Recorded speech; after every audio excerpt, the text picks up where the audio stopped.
이제 에스더서 6장으로부터 이제 7장에 이르기까지 본격적인 하만 악인이죠. 하만의 몰락이 시작되게 됩니다. 이 하만을 보면 참 똑똑한 사람이었을 것 같아요.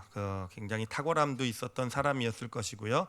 또 분명한 것은 작은 어떤 그런 아말렉 족속 출신이 페르시아 총리까지 되었을 때는 이 사람의 집념도 대단했겠죠, 그렇죠? 집념도 좋은 말로 하면 뭐 노력이라고 할 수 있는 어떤 이런 것도 참 많이 한 그런 인물이었겠구나라는 걸 볼 수 있는데 그런데 이제 보니까 결국은 원하는 페르시아 총리까지 됐지만 총리가 되는 순간부터 오히려 몰락의 길을 걸어가기 시작하는 것을 우리가 발견하게 됩니다. 바로 오늘 우리가 함께 좀 나누려고 하는 것은 뭐냐면은 그래요, 왜 어떤 하만이 왜 그런 몰락도 어떻게 몰락의 길을 걸어갔는지를요 좀 같이 하만의 어떤 모습을 좀 같이 분석을 해보려고 합니다. 분석을 하면서 사실 우리도 어떤 삶을 살아가면서 여러 가지 어떤 좋은 일도 있고 성취도 이루고 했을 때 우리도 모르는 새 이렇게 몰락의 길을 걸어가는 어떤 그런 삶, 사실은 세상에 그런 모습이 참 많지 않습니까? 뭔가를 이루었고 뭔가가 잘 됐고 그런데 어느 순간인가 뭐 자신의 어떤 사회의 삶, 뭐 어떤 그런 것뿐만 아니라 뭐 가정이라든지 아니면 관계라든지 아니면 자녀 뭐 어떤 신앙생활이라든지 이런 것들이 어느샌가 몰락해가는 어떤 그런 길을 걸어가는 경우가 우리 교회 가운데는 없을 줄 믿습니다. 어찌됐든 왜 그런 일이 나타났는지에 대해서 우리 하만을 통해서 함께 좀 살펴보도록 하겠습니다. 먼저 이 시간 살펴볼 것은요, 하만이 이 몰락을 시작하게 된, 하만의 몰락이 시작이 된 사건이 있어요. 그 사건이 어떤 사건이었냐면은 이제 하만이 드디어 총리가 되었죠. 드디어 총리가 돼가지고는 이제 왕으로부터 총리 임명을 받고 이제 나오는데, 그러니까 총리가 됐으니까 뭐 얼마나 기뻤겠습니까? 이제 그러면서 또 보니까 모든 사람들도 그 앞에 절을 하고 뭐 경배를 하고 이렇게 하는데, 그런데 그 순간에 단 한 사람만이 그것을 안 하죠, 그렇죠? 모르드게만이요 뻣뻣이 서서 절도 하지 않고 자기를 무시하는 듯한 어떤 이런 모습으로 보게 됩니다. 자, 바로 이 하만은요 그 모르드게를 보고 분노가 올라온 겁니다. 어떻게 저럴 수가 있지? 어떻게 자기가 저게라고 그랬을 것 같아요, 그렇죠? 어찌됐든 그런 모르드게를 보고 분노가 올라왔던 것이고, 결국은 그 분노 가운데서 모르드게뿐만 아니라 유다 족속, 유다 민족을 전체를 멸망시킬 그런 계획을 짜고 그런 것을 실행하게 된 거 아니겠습니까? 그리고 결국 그것이 그를 몰락으로 이끌고 가는 시작이 되었던, 바로 그 시작이 되었던 사건이 되는 것입니다. 자, 그럼 여러분 한번 생각을 해보십시오. 여러분, 하만이 이 모르드게의 모습을 보고 잘 돼가지고 이제 총리가 돼서 나가는데 다 절하는데 혼자 그냥 뻣뻣이 서서 절도 안 하고 무시하고 있단 말이에요. 그 모르드게의 모습을 보고 기분 나빠한 것이 당연할까요? 당연하지 않을까요? 당연합니까? 여러분이라면 기분 나쁘겠죠, 그렇죠? 뭔가 굉장히 잘 되고 좋은 일 있는데 정말 어떤 사람이 그걸 안 읽고 없듯이 딱 뭐 이렇게 소위 말하면 꼬나본다 그러죠, 그렇죠? 아니면 자기를 무시한다든지 그러면은요 엄청 기분이 나쁜 거 그럴 수 있을 것 같아요, 그렇죠? 그럴 수 있을 것 같아요. 근데 여러분, 여기서 한 가지 우리가 생각해 봐야 될 것, 좀 짚어봐야 될 것이 뭐냐면은, 여러분 한번 생각을 해보세요. 이 하만에게 있어서 그 페르시아의 총리가 된 일과, 그리고 또 그의 기분을 나쁘게 만든 누구예요? 모르드게가 그를 무시한 일, 이 두 가지 일의 크기, 어느 것이 더 클까요? 하만에게 있어서 어느 것이 더 중요하고 어느 것이 더 큰 일일까요? 비교가 안 되죠, 그렇죠? 이 페르시아의 총리가 됐다라는 건 정말 평생의 소원이 이루어진 것이고, 자신의 노력, 자신의 어떤 이제까지 고생해왔던 모든 거에 대가를 받은 것이고, 정말 그것이 주는 감사와 기쁨이 얼마나 컸겠습니까? 그것에 비하면 이 모르드게라는 이 유대인 그 한 사람이 자기를 좀 무시한 거, 이게 사실은 아무것도 아닐 수 있잖아요, 그렇죠? 뭐 대세에 영향 안 미치잖아요, 그렇죠? 모르드게가 무시했다고 해가지고 자기 총리 자리가 날아갑니까? 그런 것도 아니잖아요, 그렇죠? 그럼에도 불구하고 보면은요, 결국은 이 하만은 어디에 마음이 뺏겼냐면은, 그렇게 크고 좋은 감사와 기쁨의 제목이 있음에도 불구하고 그 마음이 어디에 뺏겼냐? 그 작은 일에 뺏긴 거예요. 어떻게 보면 무시할 수도 있는 작은 일, 한 사람이 무시한 것이 그 안에 있었던 기쁨과 감사함의 제목을 다 뺏어가게 된 것이고, 그 무시 하나가 자기의 마음을 채워가지고 그것 때문에 분노하고 그것 때문에 견디지 못하고 결국은 그것 때문에 내렸던 그의 했던 판단 결정, 그것 때문에 결국 왕의 그 유대인을 말살시켰던 칙령을 받아낸 것, 그것이 그의 삶을 몰락으로 이끌고 가게 된 거 아니겠습니까? 자, 근데 이 하만, 이러한 하만의 모습은요, 사실은 하만에게만 나타나는 모습은 아니에요. 보면은요, 우리도 잘 그래요, 그렇죠? 거의 우리의 특기예요, 특기, 그렇죠? 특기죠.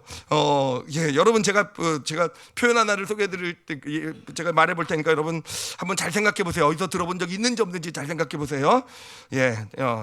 오늘 땡땡땡 때문에 기분 잡쳤어. 웃으시는 걸 보니까 많이 들어보신 것 같네요, 그렇죠? 오늘 땡땡땡 때문에 기분 잡쳤어. 저도 이런 표현을 쓰고 나서 보니까 정말 생각나는 게 많아요. 예를 들면은 정말 기분 좋아가지고 오늘 좋은 일이 있어가지고 막 예를 들면 교회에서 막 은혜롭게 신방 예배 드리고 막 신방 다녀오고 막 이래가 기분 좋아서 딱 집에 들어갔는데, 그런데 이게 영화 좋은 예는 아니네요. 그런데 나는 기분 좋아 들어갔는데, 예를 들면 아내가 저를 딱 보더니 당신 아침에 수돗물 틀어놓고 간 거 알아 몰라? 야, 그러면은 사실은요, 이것 때문에 정말 그 기분이 소위 말하는 이렇게 되잖아요, 그렇죠? 정말 저는 요즘은 안 그래요. 예전엔 그런 걸 잘해가지고 불 켜놓고 가는 거, 이렇게 수돗물 켜놓고 안 끄고 가는 거, 가스불 제대로 안 하는 거, 이런 거 잘하는 사람이에요. 당연히 싸긴 하지만 그래도 사실 그거 한마디 때문에 하루에 충만했던 것이 다 사라지고요. 정말 그날 밤은요, 정말 씩씩거리면서, 그래 정말 내가 이렇게 기분 좋아서 왔는데 어떻게 나한테 이렇게 내 기분을 이렇게, 저만의 경험이 아닌 줄 압니다. 하여튼 이런 경험들이요, 상당히 사실은 많아요. 조금 더 큰 경험들을 생각을 해보면은 그런 경험들도 많이 있었던 것 같아요. 뭔가 열심히 노력하고 꿈을 가지고 소망을 가지고 준비했던 일인데, 기도하고 준비해왔던 어떤 그런 일인데, 이제 그것을 가지고 발표를 하고 이제 회의를 하는데, 정말 어떻게 보면은 그냥 사소한 반대일 수 있는데, 정말 한두 분의 어떤 그런 반대 같은 게 이렇게 들려봤을 때 그것 때문에 참 마음이 무너지기도, 저만 그런 거 아니죠, 그렇죠? 그것 때문에 마음이 무너지고, 왜 저분은 왜 나를 방해한 것일까? 우리 교회는 그런 분 없는 줄 아십니다. 다 옛날 얘기들이에요. 이런 것들. 어떻게 보면 그냥 이것 자체를 못하는 것도 아닌데, 그것 때문에 정말 그 중요하고 그동안 오랫동안 준비하고 꿈꿔왔던 일을 거의 포기할 뻔한 일도 있었더라고요, 생각해 보니까. 그런가 하면은요, 제가 이 목회를 하면서 정말 힘들 때가 있어요. 정말 이거 정말 목회 못해 먹겠다까지는 아닌데, 그래도 정말 너무 정말 피곤하고 지치고 좀 쉬었으면 좋겠고 막 이런 생각이 들 때를 보면은요, 그래요. 언제냐면은 사실은 정말 저희 교회 성도들 다 좋으세요. 정말 다 정말 괜찮은 분이고 하나님께서 축복으로 보내주신 분들이세요. 아시겠죠? 근데 꼭 그렇게 마음이 힘들고 어려운 걸 보면은 그 좋은 많은 분들이 계심에도 불구하고 조금 속을 썩이는 한두 분 때문에, 이것도 다 옛날 얘기입니다. 요즘은 그런 분 없으세요? 그러니까 보면 정말 힘들고, 내가 정말 이거 정말 왜 내가 이런 고생을 해야 되고, 내가 정말 이런 생각이 들 때 보면은요, 사실은 정말 어떻게 보면 아무것도 아닌 정말 소수의 사람들 또는 작은 일들, 그런 것에 마음을 뺏겨가지고 힘들어하는 것, 그것 때문에 어떤 그런 좌절도 하고 낙심도 하는 것, 그것 때문에 때로는 그거로 인해서 잘못된 결정 판단을 하게도 되기도 하는 거, 이게 우리의 모습이 되는 거 아닌가 하는 것이에요.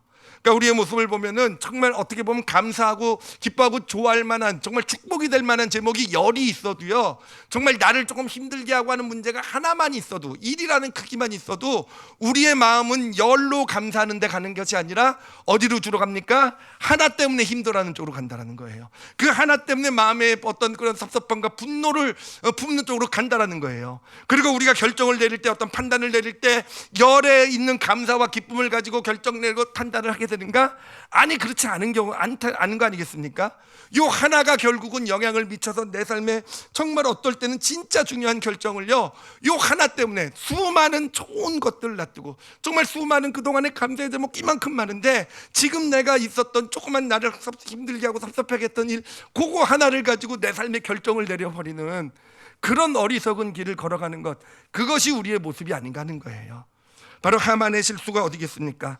하만의 실수는요, 결국은 그 작은, 어떻게 보면 굉장히 작아 볼 수 있는, 화낼 수도 있어요. 그렇지만 그거에 마음이 온전히 뺏겨서 그것을 가지고 자신의 삶의 어떤 판단과 결정을 내려갔던 것, 이게 바로 하만의 몰락의 시작이 되었던 것입니다. 이 하만과 대비되는 사람이 누구냐면은 그 모르드게예요. 모르드게. 이 모르드게를 보면은요, 우리가 그 지난 시간에도 나눴듯이 이 모르드게가 그 왕의 암살 계획을 밝혀내잖아요. 그래서 그것을 왕에게 알리게 되고, 그래서 왕을 보호하게 되잖아요. 암살범들을 잡게 되고. 그런데 문제는 어떻게 됩니까? 그것을 그 일로 인해서 모르드게가 보상을 받습니까? 못 받습니까? 하나도 못 받았단 말이에요. 여러분, 그 참 쉽지 않은 일이죠, 그렇죠? 예. 근데 게다가 어떤 일까지 있었냐면, 성경을 보니까 그 암살범을 잡은 사건 다음에 모르드게가 높아지는 것이 아니라 어떤 얘기가 나오냐면은 그 꼴배기 싫은 하만이 총리가 되는 얘기가 나오는 거예요. 예, 정말 그 이스라엘의 원수 같은 저 꼴배기 싫은 저 악한, 모르드게는 알고 있죠, 얼마나 나쁜 사람인지. 저 하만이 오히려 왕의 눈에 들어서 총리가 되는 걸 봤을 때, 여러분 이때는 좀 분노하셔도 돼요, 그렇죠? 예, 이때는 좀 열받아도 되는 거예요, 그렇죠? 예, 충분히 그런 상황인데, 여러분 모르드게는 어땠냐면요, 그렇지가 않았다라는 거예요. 모르드게는 그 일 때문에 분노하거나 그 일 때문에 어떤 판단과 결정을 내리지 않더라고요. 그냥 그 자신의 삶의 모습, 꾸준히 있는 자리 그 자리에서 여전히 자신을 지키며 살아가는 그런 모습의 삶을 살아가더라고요. 근데 모르드게가 언제 분노를 하냐면요, 바로 이 하만이 유대인을 말살시키는 칙령을 받아냈을 때, 그래서 그것을 반포했을 때, 보면은 그는 그것을 보면서 그는요 정말 분노를 해요. 하나님 앞에 가서 그 분노 가운데 하나님께 부르짖고 무릎 꿇게 되잖아요. 자, 여기서 우리가 볼 수 있는 사실이 있어요. 이 하만과 모르드게의 아주 결정적인 차이가 있어요. 뭐냐면은요, 하만은 왜 분노합니까? 하만의 분노를 보면은요, 그 분노가 다 나예요. 나. 예, 나예요. 다 내 것, 다 나에게 대한 것, 다 나에게 한 것. 어떻게 나에게 이런 일을 할 수 있고, 나를 어떻게 이렇게 대접할 수 있고, 나한테 어떻게 이런 말을 할 수 있고, 다 나라는 거예요. 다 사소한 일이지만 그 사소한 일이 다 나를 이렇게 되었을 때 그것을 가지고 분노하는 게 하만이에요. 그런데 모르드게는 어떻습니까? 나에 대한 것을 가지고 분노하지 않아요. 내가 좀 섭섭하고, 내가 좀 힘들고, 내가 좀 불이익을 당하고, 내가 생각하기에 말도 안 되는 일이 이루어져도 그것 때문에 분노하지 않더라고요. 오히려 모르드게는 언제 분노합니까? 큰 일을 놓고 분노를 해요. 자신의 민족을 놓고 분노하고요. 그렇죠? 하나님의 일을 놓고 분노할 줄 아는, 그게 바로의 모르드게의 모습 아니겠습니까? 자, 우리가 여기서 볼 수 있는 이제 첫 번째 사실은요, 그래요. 언제 몰락이 시작이 되는가? 예, 언제 몰락이 시작이 되는가? 특히 굉장히 잘나고 뭔가 잘 되고 뭔가 성취가 되고 했을 때 몰락이 시작이 되는 것은 언제 시작이 되는가 하면은요, 바로 그래요. 어떤 사소한 일에 대한 것에 대한 어떤 분노가 올라오고, 어떤 그 분노, 사소한 일, 큰 일이 아니라 사소한 일에 집중하고 나를 공격하는 것, 나를 섭섭하게 하는 것, 그런 일 가운데 마음이 뺏기고, 그런 일을 가지고 내 삶을 그것을 결정해 나가고 판단해 나가게 될 때, 그것이 바로 우리 삶의 몰락의 시작이 되는, 나도 모르죠. 하만이 알았을 리가 없죠. 그렇죠? 그렇지만 모르는 곳에서 내 삶을 무너뜨리는 그러한 제목이 되어져 가는 것입니다. 자, 그렇다고 한다면 우리가 생각해 볼 것은요, 왜 하만은 이렇게 사소한 일에 분노를 했을까라는 거예요. 왜 이렇게 사소한 일에, 아무것도 아닌 일일 수 있는데 왜 자신을 좀 힘들게 하고 자신을 좀 대접 안 해준다고 해서 정말 그런 큰 일, 감사한 일, 축복된 일도 있었는데 왜 그것에 감사하지 못하고 왜 그 작은 일에 그렇게 분노를 품고 잘못된 판단을 하게 됐을까? 그 근본 원인이 무엇일까라는 겁니다. 이 근본 원인은요, 사실은 그 원인요, 그 하만에게서도 나타나지만 또 누구에게서도 나타나냐면은 아하수에로 왕에게도요, 이 하만과 똑같은 공통점이 나타나는 걸 볼 수 있어요. 근데 아하수에로 왕의 경우 우리가 분석이 더 쉽기 때문에 아하수에로 왕을 가지고 먼저 분석을 좀 해보도록 할게요. 아하수에로 왕을 보면은요, 발음이 이상하네요. 아하수에로 왕을 보면은요, 잔치를 벌이게 되죠. 그 아주 중요한 잔치에 자기가 왕이 된 지 3년 만에 온 방백들, 각 도에 있는 통치자들 또 군대 장관들을 다 모아들어서 정말 어마어마한 잔치를 하게 됩니다. 이 잔치는 뭐 단순히 그냥 잘 먹고 잘 놀자는 잔치가 아니라 진짜 중요한 잔치예요. 그 자기 아버지가 이루지 못한 꿈, 그리스 정벌이죠, 그렇죠?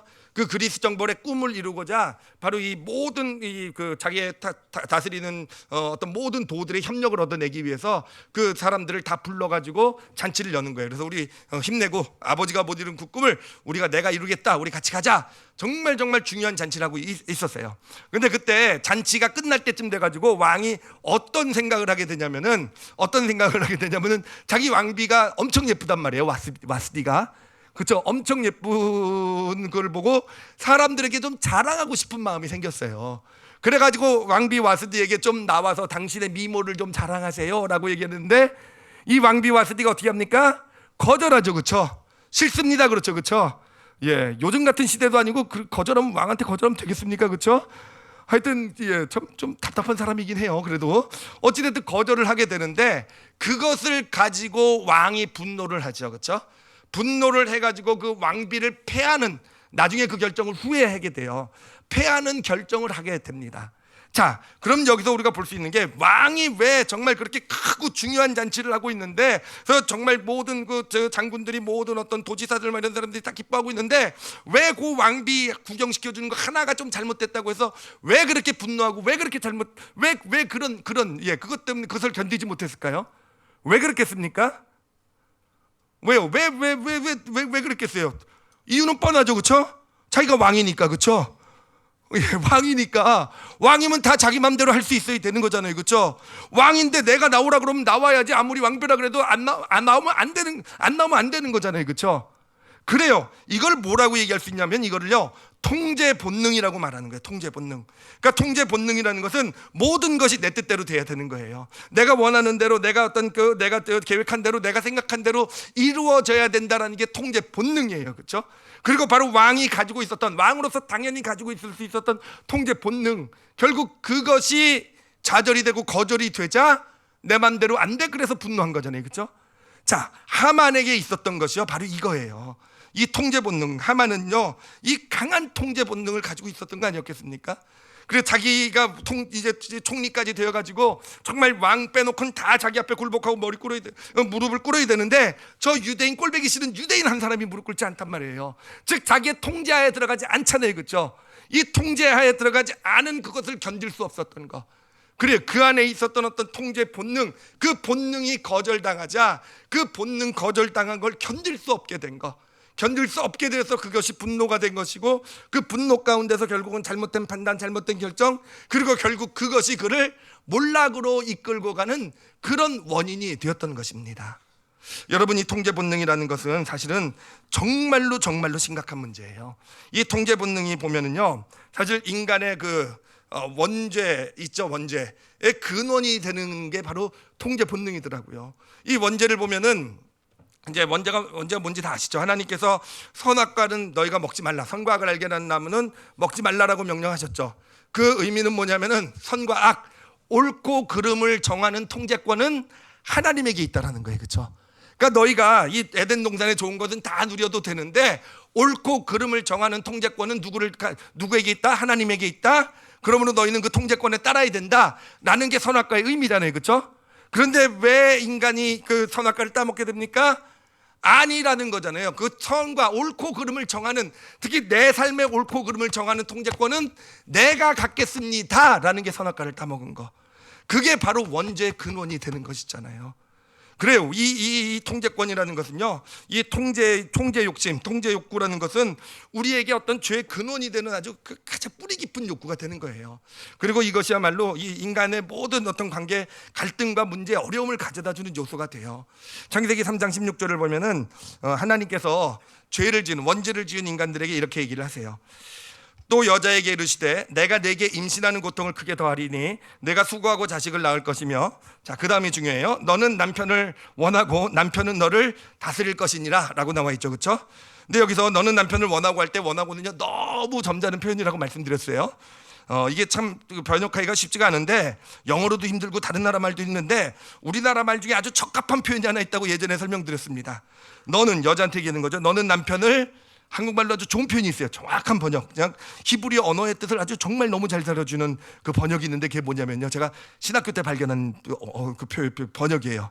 너는 막 교수님 설명을 듣다가 이거 한국말에 있는데 뭘까? 그래서 생각이 났어요. 원하고가 뭐냐면 바가지 긁고란 뜻이에요. 정확해요, 정확해. 예, 그러니까 너는 남편을 아내 그 하와이 여자한테 얘기하는 거예요. 남편을 바가지를 긁을 것이고, 그렇죠? 확 와닿으시죠, 그렇죠? 예, 남편은 너를 다스릴 것이다. 다스린다라는 것도요 점잖은 표현이고요, 억누를 것이다라는 표현이에요. 여러분 이게 뭘 얘기하고 있는 것입니까? 이 표현에서 여자라는 것은 지금은 뭐 시대가 달라졌지만 그 당시는 약자를 가리키는 거죠, 그렇죠? 남자는 강자를 가리키는 거죠, 그렇죠? 그러니까 약자는요 계속 강자를 끌어내린다라는 거예요. 예, 어떤 뭐에서 끌어내리는 겁니까? 통제 자리에서 끌어내리는 겁니다. 예, 네가 왜 내 삶을 통제하느냐? 난 너의 통제를 받지 않겠다. 약자는 늘 강자를 향해서 자기보다 뭔가 높고 이런 사람을 향해서 난 내 통제권에서 벗어나려는 그런 원죄의 결과가 그렇다는 거예요. 강자는 뭡니까? 끊임없이 그 약자를 자기의 통제권 하에 넣으려는 바로 그것이 강자의 모습 아니겠습니까? 결국은 인간의 모든 관계 갈등이요 이 통제의 욕구에서 나오는 겁니다. 그래요. 뭐 정말 인류 역사상 지금까지도 계속되는 그 아주 끈질긴 어떤 갈등의 관계가 있죠, 그렇죠? 예, 고부 관계예요, 고부 관계. 시어머니와 며느리 관계. 요즘 안 그런 집도 많은 줄 압니다. 그렇지만 하여튼 고부 관계를 생각해 보면 왜 그렇겠습니까? 시어머니는 어떤 결혼했지만 그 아들 그 가정의 통제권을 자기 하에 두려고 하는 것이고, 며느리는 어떻게 되는 겁니까? 아니 내가 이제 가정을 이뤘으니까 시어머니는 당신은 신경 끊으세요 이거잖아요, 그렇죠? 제가 며느리가 안 돼봐가지고 좀 강하게 얘기했어요. 예, 어찌됐든 통제권을 그 욕구에서 나오는 거잖아요. 그래 부모와 자녀의 관계 갈등 다툼도 어디서 나오는 겁니까? 결국은 아이들이 사춘기가 되고 하면서 나오는 게 부모는 어떤 빗나가려고 한 아이를 보면서 자기의 통제권 안에 들려고 하는 어떤 그런 것이 그런 모습이 이제 억압으로 나타나게 되는 거고, 자녀 입장에서는 그 통제권에서 조금이라도 벗어나려고 하는 거. 그게 결국은 부모 자녀 간의 갈등. 그래 이 세상 사람들의 모든 갈등의 근원에는요 결국은 통제의 욕구 가운데 있다라는 거예요. 통제 욕구. 그 근원 통제 욕구가 있다라는 것이고요. 결국은 그 통제 욕구가 좌절이 될 때, 거절이 될 때 우리 인간은 분노가 올라오는 거예요. 그 안에 통제하지 못하는 분노가 올라오는 것이죠. 그런 감정들이 마음을 올라오게 되고 결국은 그것이 우리로 잘못된 판단을 내리게 하고 잘못된 결정을 내리게 하고, 예, 그것이 결국은 우리 삶을 몰락으로 이끌고 가는 그런 원인이 되어져 간다는 겁니다. 그런데 이 통제 욕구의 특징 중에 하나는 뭐냐면요, 그래요, 이 통제 욕구는요 높은 지위, 내가 뭔가 좀 이루었다고 생각했을 때, 내가 좀 그래도 이 정도 사람은 되었다고 생각했을 때 이 통제 욕구는 아주 그 겉으로 그 모습을 확 드러내죠. 내가 누군가 밑에 있을 때는요 통제 욕구 자체가 사실은 어떤 면에서는 통제 욕구가 성공을 가져다 주는 어떤 동기부여가 되기도 해요. 내가 내 삶 더 큰 통제권을 잡기를 원하고 다 부자가 되고 뭐 높은 지위, 높은 권력을 가지려는 게 어떤 면에서 다 통제 욕구에서 온 거 아니겠습니까? 그 성공의 어떤 그 하만도 그랬던 거죠. 그 통제 욕구가 강한 사람이었고 결국 그것이 그를 페르시아의 총리까지 만들었던 것이에요. 그런데 높은 위치에 가게 되면 어떻게 됩니까? 드디어 그 통제 욕구가요 겉으로 자꾸 발휘하게 돼요. 그러면서 그에 더 쉽게 분노하게 돼요. 그래서 뭔가 이루었다고 생각하면은요 여러분 그래요, 뭔가 높아지고 뭔가 이루었고 내가 좀 대단한 사람이 되었다고 생각하게 되면은요 여러분 갑자기 분노가 많아져요. 사람들이요, 작은 것에 분노해요. 나를 반대하는 걸 견디지 못해요. 이거는 세상 사람들만의 모습이 아니라 우리 크리스찬들도 하나님의 사람들도 마찬가지인 것 같아요. 뭔가 정말 힘들고 어려웠을 때는 정말 하나님 앞에 무릎 꿇고 정말 하나님께 순종하면서 정말 열심히 뭔가를 하다가 했는데 내가 뭔가 그래도 어느 정도 이뤘고 내가 뭔가가 되었다고 생각하는 순간에 세상 사람들이든 하나님의 사람들이든요 그때부터 결국은 통제 욕구가 겉으로 드러나기 시작하게 되는 것이고 자기를 반대하는 걸 견디지 못하게 되는 거죠. 자기를 어떤 자기의 통제 욕구 바깥에 나가는 있는 거를요 잘못된 것으로 판단하게 되고요. 그 가운데 그런 모습들을 볼 때 분노하게 되는 것이고요. 그래서 그 가운데서 그 자신이 통제하려는 욕구로 어떤 판단과 결정, 어떤 그런 것을 진행하게 되는 것이고요. 결국은 그 가운데서요 자신도 모르는 새에 무너져 가는 거예요. 몰락을 향해 가기 시작하는 거예요. 다른 사람들은 다 봐도 왜 저럴까? 왜 저런 일을 할까? 왜 스스로 저렇게 정말 저런 분이 왜 저런 길을 갈까라고 다른 사람들은 봐도 스스로는 못 보게 되는 게 결국은 감춰져 있던 통고 욕구가, 눌러져 있던 통제 욕구가, 통제 욕구가 이렇게 드러나면서, 겉으로 드러나면서, 스스로도 못 견디는 거죠. 그 분노를요. 분노를요. 게다가 진짜 무서운 거는요, 통제 욕구가 강하면은요, 그런 위치까지 올라가게 되면은 자기는 그 통제 욕구가 거절돼서 오는 분노 가운데 내린 결정이고 판단인데, 그것을요 공의로 포장을 해요. 여러분, 하만이 유대인들을 다 몰살시키려는 계획을 했을 때 내가 지금 죄악을 범하고 있다라고 생각했을 것 같으세요? 내가 지금 섭섭해가지고 저 모르드게 한 사람 때문에 마음이 힘들어서 정말 그 분노 때문에 내가 저 사람 죄만 아니었으면 안 그러는데 내가 지금 악행을 저지르고 있다 뭐 이러고 생각할 것 같으세요? 아니요. 하만은 분명히 자기가 공의를 행하고 있다고 믿었을 거예요. 총리로서 이 페르시아를 위해서 저 이스라엘 유대인은 없어져야 될 족속. 여러분, 그래요. 내가 어떤 통제 욕구 가운데서, 어떤 분노 가운데서 어떤 일을 하게 될 때 사람들은 자기 어떤 그런 힘, 그것을 가지고 자기가 하는 일을 다 공의로 포장해요. 그러면서 당당하게 자기가 하는 일을 해나가게 되는 것이고, 그러면서 결국은 스스로 몰락해가는 큰 일뿐만이 아닙니다. 뭐 나라의 일이나 뭐 큰 어떤 단체 일뿐만 아니라 개인의 삶에서도 마찬가지예요. 가정에서도 마찬가지예요. 저 자신이 통제권을 가지고 자신의 통제 욕구를, 내가 그 강한 통제 욕구를 가지고 살아가면은요, 결국은 그 분노 때문에 하는 일이지만 나는 옳다고 끝까지 믿으면서 결국은 나도 모르는 새 몰락의 길을 가게 되는 것, 바로 하만의 모습에서 우리가 볼 수 있는 그러한 우리의 현실이 되는 것입니다.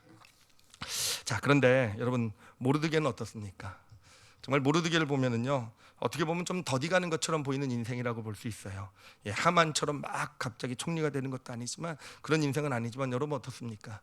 더디 같지만 그래도 모르드게요, 세상에서도 정말 존귀함을 받는 인생이 되고요, 하나님으로부터도 그렇게 존귀함을 받는 인생이 되는 그 길을 걸어간 사람이 모르드게잖아요. 여러분, 모르드게가요, 만약에 그 암살범을 이렇게 다 이렇게 잡아냈는데 보상을 못 받았을 때, 모르드게가 만약에 그때 분노하고 막 이랬다고 한다면 어떻게 됐을까요? 그래, 아마 거기서 그의 삶도 끝났을 거예요. 정말 모르드게가 그런 축복된 길을 걸어갈 수 있었던 이유는요, 아까 말씀드린 것처럼 자신에 대한 어떤 그런 공격이나 섭섭함이나 자신이 손해 보는 건 아픔, 이런 것에 대해서 반응하지 않을 수 있었기 때문이에요. 그냥 편안히 자기의 어떤 자리를 지킬 수 있었기 때문이에요. 네, 여러분, 그가 그럴 수 있었던 이유가 뭐겠습니까? 그가 그럴 수 있었던 이유는요, 자신의 삶의 통제권을요, 누구한테 온전히 맡겼기 때문에요? 하나님께 맡겼기 때문에 그런 거예요. 모르드게라고 안 힘들었겠습니까?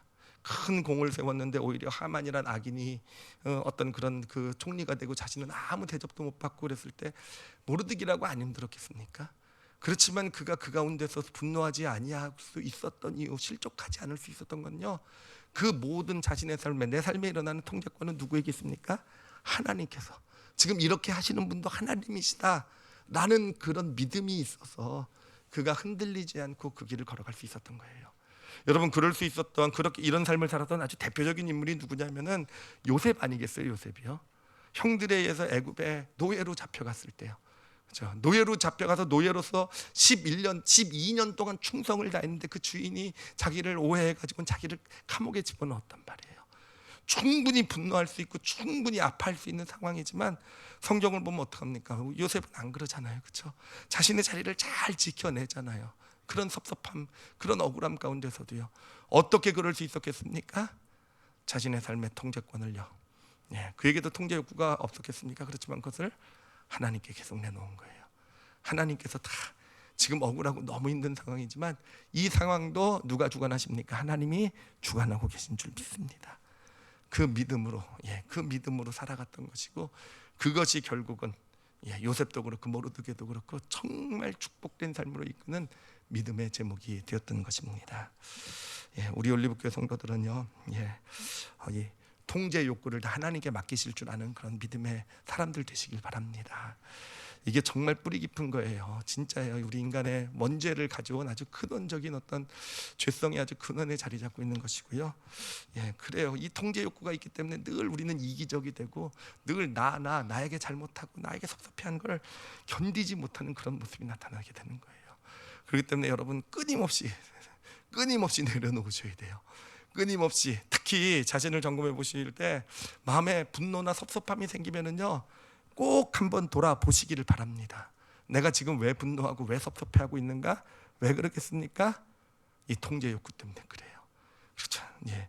그 내가 지금 섭섭해하고 있는 건 다 나예요. 나한테 이렇게 하다니 어떻게 나한테 이렇게 할 수 있고 이렇게 열심히 노력한 나를 어떻게 이렇게 대접하고 나를 이렇게 무시하고 나를 인정해주지 않고 나를 알아주지 않고 다 그런 거 아니겠습니까? 그래요. 자신을 점검해 보시고요. 이게 나로부터 오는 거라고 한다면 이게 내 안에 통제 욕구 내 뜻대로 돼야 되고 내 맘대로 돼야 되고 하는 것으로 온다고 한다면 여러분 정말 무슨 일이 있어도 정말 하나님 앞에 가서 당장 무릎을 꿇으시든지 정말 어떻게 하더라도 다 내려놓으실 줄 아는 저와 여러분이 되시길 바랍니다. 사실 가장 좋은 방법은요 사실은 예수님 앞에서 십자가 앞에 서는 게 가장 좋은 방법이에요. 우리가 구원받았다는 의미는 무엇입니까? 내가 그리스도와 함께 십자가에 못 박혔나니 예수님과 함께 죽었다는 거잖아요. 그렇죠? 여러분 죽으면 반응 안 해요. 그렇죠? 죽었다고 생각해 보세요. 옆에서 찔러 보세요. 반응이 됩니까? 찔러서 지금 살아난 거 부활한 거죠. 그렇죠? 반응 안 하잖아요. 그래요. 가장 큰 능력은 정말 나 때문에 내 사정 때문에 섭섭하고 분노 올라올 때 가장 좋은 것은요 하나님 앞에 서는 것이고 예수 그리스도 십자가 앞에 서는 것이고 정말 그 고백 내가 그리스도와 함께 십자가에 못 박혔다. 나는 죽었다. 이제는 내가 사는 것 아니고 내 안에 그리스도께서 사신 것이다. 내 삶은 누가 통제하시는가? 하나님이 통제하시는 것이다. 지금은 이해하지 못하고 지금은 좀 억울하고 지금 힘들어도 그래요. 우리가 모르드게 삶에서 보잖아요. 하나님께서 그것까지 사용하셔서 그것도 하나님께 통제권을 내어 맡기니까 하나님께서 그 섭섭한 왕을 그 암살 위기로부터 구원한 그 사건을 사용하셔서 이스라엘을 구원하시는 놀라운 역사를 이뤄내시잖아요. 여러분 그런 하나님이심을 믿으시고 하나님께 통제권을 잘 내어놓으시는 저 여러분이 되시길 바랍니다. 그래서 우리는요 모르드게처럼 살았으면 좋겠어요. 나에 대한 일들은요 그 사소한 일들은요 툴툴 털어버리고 하나님께 맡길 줄 아는 그리고 그것보다는 큰 일 정말 큰 일 민족에 관한 일 하나님 나라에 관한 일 때문에 분노하고 마음 아파할 줄 아는 그런 하나님의 사람들이 되시기를 이 시간에 예수님의 이름으로 축원합니다. 기도하시겠습니다. 이 시간에 기도하실 때요 솔직한 자기의 모습 한번 좀 돌아봤으면 좋겠어요. 여러분 우리 하만하고 비슷하잖아요. 그렇죠? 여러분 왜 분노하고 왜 섭섭해하고 사실은 거의 예외가 없어요. 우리가 누군가의 관계가 힘들어지고 어렵고 내가 지금 힘들어하고 있는 것은요 결국은 다 나예요. 중심에 나. 그렇죠? 내 자존심 어떻게 내 말을 다 나예요. 그리고 그 근원에는 뭐가 있습니까? 통제 욕구가 내 뜻대로 하길 원하고 내 마음대로 다 되어야지 되는 것 같고 그것을 의로 포장하고 옳은 것을 포장하고 하는 통제 욕구가 다 자리 잡고 있기 때문이에요. 과거의 일들을 한번 돌아보세요. 다 결국은 우리가 후회하고 지금 와서 참 보면 그때 잘못한 결정을 내렸다라고 내가 그때 왜 그랬지라고 생각해 보면요 다 작은 일들이에요. 어떻게 보면 정말이 어떻게 보면 그렇게 별로 중요하지 않은 일들이에요. 지나고 나서 보니까 근데 그때 그 분노를 내려놓지 못해서 그런 후회하고 아픈 결정들을 내렸던 게 우리의 모습 아니겠습니까? 여러분 우리는요 작은 어떤 내 자존심 나를 힘들게 하는 문제에 집중하지 말고요 우리에게 얼마나 크고 감사하고 좋은 일들이 많이 있어요. 하나님께서 이제까지 나에게 주신 은혜가 얼마나 커요. 내 삶 가운데 있는 좋은 제목들이 얼마나 많습니까? 훈련하셔야 돼요. 좋은 것 10이에요. 10. 나쁜 건 1이에요. 자꾸 일에다 마음 뺏기지 말고 10에 집중할 줄 아는 그런 믿음의 사람이 될 수 있기를 하나님께 좀 그렇게 구하시길 바랍니다. 그리고 정말 나의 삶의 통제권을 하나님께 내어드릴 줄 아는 그런 믿음의 사람 되게 해달라고 하나님께 구하시고요. 그리고 특히 지금 혹시 마음에 어떤 분노나 섭섭함이나 어떤 그런 것이 있거든요. 이 시간에 좀 하나님 앞에 좀 마음껏 좀 자신의 마음을 쏟았으면 좋겠어요. 그리고 성령님의 도우심을 구하셔서 정말 더 큰 일, 그 작은 지금 나를 상처 준 나를 힘들게 한 게 아니라 더 큰 일, 하나님의 뜻, 하나님의 원하심에 내가 더 집중하고 마음을 드릴 수 있는 자가 되게 해달라고. 다 같이 오늘 말씀 놓고 우리 자신을 위해서 함께 통성으로 기도하시겠습니다. 하나님 아버지 감사합니다. 아버지 하나님, 이렇게 하나님께서 이렇게 은혜 주신 것 감사하고, 아버지 저 그래도 끝까지 집중하며 그런 은혜의 사람 되게 하여 주시옵소서. 하나님 아버지 정말로 많이 감사합니다. 하나님 아버지 정말로 감사합니다. 잘 돌아볼 수 있기를 원하고 하나님의 은혜 가운데 거할 수 있기를 소원합니다. 아버지 하나님 감사합니다. 하나님 아버지 감사합니다. 우리에게 성경을 통해서 이렇게 귀한 우리 삶을, 또 우리 자신을 바라볼 수 있는 믿음의 시야를 주고 계신 것 정말로 많이 감사합니다. 하나님, 저희들 꼭 보게 해주십시오. 하나님, 하만이 걸어갔던 그런 어리석은 길 걷지 말게 하여 주시옵소서. 하나님이 주신 좋은 것들이 얼마나 많은데 좀 나를 힘들게 하고 내 자존심을 상하고 하는, 하나님 그런 것에 우리의 마음을 빼앗기는 그런 어리석은 존재들 되지 말게 하여 주시옵소서. 하나님 아버지, 정말 요셉처럼 모르드게처럼 살아갈 수 있길 원합니다. 억울하고 힘들고 분할 수밖에 없는 상황에서도 아니 하나님께서 허락하신 것이고 하나님께서 주신 것이니 하나님께 맡겨드리고 나는 내 자신의 위치를 잘 지켜나갈 줄 아는 그런 믿음의 길들 걸어가는 하나님 저희들 되게 하여 주시옵소서. 하나님, 이 시간에 성령님으로 역사하여 주셔서 혹시 마음에 섭섭함이나 분노가 있는 영혼들이 있다고 한다면 이 시간에 깨끗이 씻어주시길 원합니다. 하나님, 정말 당신을 다시 한번 바라볼 수 있기를 원합니다. 하나님이 주시는 그런 은혜와 축복을 다시 한번 영혼에 풍성히 담을 수 있는 저희들 되길 원합니다. 그래서 아버지 하나님, 실족하지 않게 해주십시오. 후회하는 길 걷지 말게 해주시고, 그렇게 아버지 하나님 가정에서도 자녀를 키우면서도 아버지 하나님 관계에서도 또 직장에서도 사회에서도 교회 일에서도 하나님 정말 후회하지 않을 수 있는, 정말 하나님께서 때로는 억울하고 분한 것까지도 다 받으셔서 하나님의 놀라운 선으로 일어나가시는 그런 축복된 길을 걸어가는 우리 하나님의 사람들, 우리 올리브교회 성도들 되게 하여 주시옵소서. 아버지께 감사와 영광 돌려드리며 예수님 이름으로 기도드렸사옵나이다. 아멘.